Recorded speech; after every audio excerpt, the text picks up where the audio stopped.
आरोग्य बूथ, जे की भीमसैनिक येतील त्यांना काही आरोग्याच्या समस्या असतील तर इथे इथे त्यांचा विलाज होईल. आणि महिलांना ज्या असतात छोटे बाळ ज्यांना कुठेही दूध नाही देऊ शकत त्यांच्यासाठी खिरकणी कक्ष उभारण्यात आलाय. आणि महिलांना रूम, चेंजिंग रूम, कपडे चेंज करण्यासाठी जे लांबून येतात 2-2 दिवस ट्रॅव्हल करून येतात त्यांच्यासाठी. हे बघा बरंच काही काम बाकी आहे, ते होऊन जाईल एका दिवसात.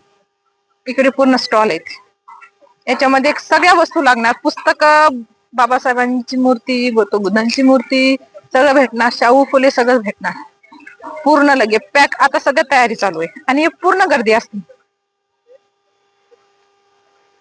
हे झाडानं झाकून गेला स्तंभ, हेच ते ठिकाण जिथे लढाई झाली 1 जानेवारी 1818.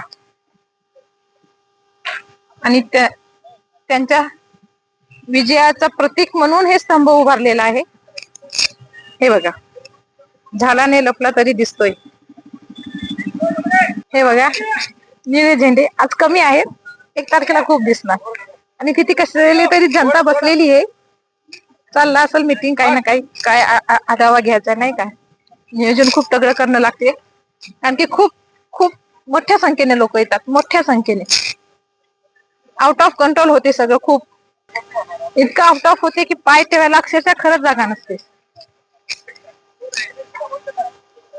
इतकं असूनही इतकं पाण्याची इतकी जनता येते तरी पण इथे पाण्याची, सुरक्षतेची आणि सगळ्या गोष्टीची सुविधा खूप चांगल्या प्रकारे केली जाते. खूप म्हणजे खूप खूप छान प्रकारे केली जाते. मी दरवर्षी येत असते.